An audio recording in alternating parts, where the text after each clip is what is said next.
Welcome back, everyone. Phil Atkins from Mental Health Recovery Services is with us this afternoon. How you doing, Phil? Great. Love the snow. Yes, snow person anywhere. Let's talk a little bit about, we've had so much going on over the last few months. We talk about school violence and shootings and all these kind of things.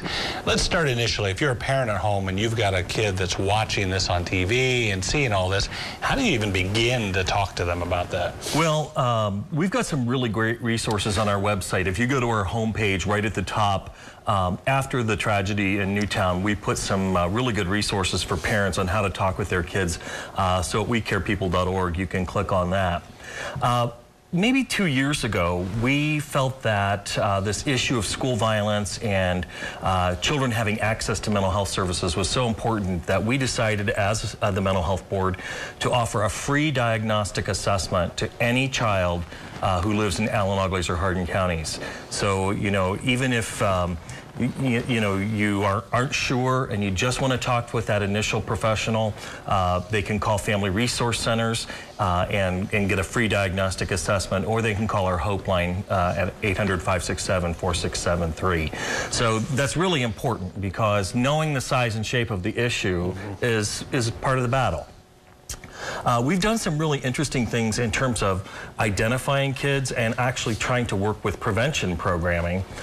We do the teen screen, which is a great thing. It's a mental health screening, and kids sit at the computer with headphones during their school day and they answer questions. And if they score a certain way, they meet with a social worker right there. And we do it with parent permission.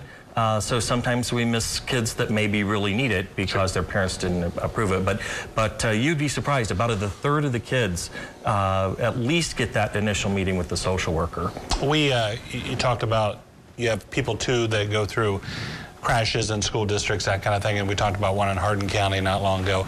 And the kids have to deal with that. You're talking about friends and peers and that kind of thing, and I think the resources you speak of can help in those situations as well. Right. No school is immune to tragedy. Yeah. Fortunately, around here we haven't had anything of the scale that we've seen nationally, but every day, things happen. And last week at Hardin Northern, there was a crash and involved 3 of their students, and the kids were very upset. Those are very close-knit communities.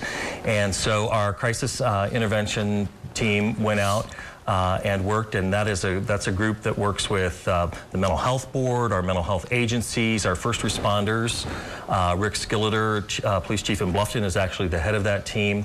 And so they went in, they were there, and our philosophy is that we try to support the people that are closest to the kids.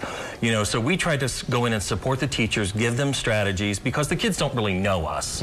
And sometimes there's overflow, as there was on Friday, where the kids actually, we bring in mental health professionals to work with them, but we really try to keep the teachers and those people that are close to the kids, teachers and parents, really up to date on what to do, because they trust them. Yeah.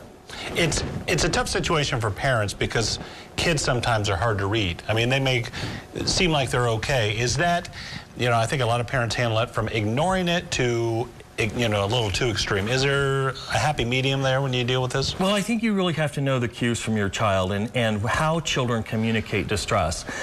Kids don't often come up and say, I think I'm in an emotional crisis here.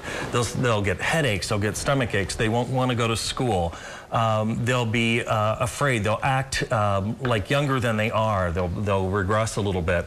So they communicate those things. The other thing that in working with children over the years that I've noticed is kids will deal with something and then take a break. Yeah. They'll come and they'll talk a little bit, and then they'll take a break and go play or go do something else, and then maybe at dinner they'll mention something. So you have to kind of use those available moments to really deal with it. Sure. We can go to wecarepeople.org for some of these resources. That's right. wecarepeople.org, right at the top of the page. All right. Thank you, Phil. Appreciate you coming in. Great. Thanks, Jeff. Now, go away. Medical news coming up next on Noon Edition.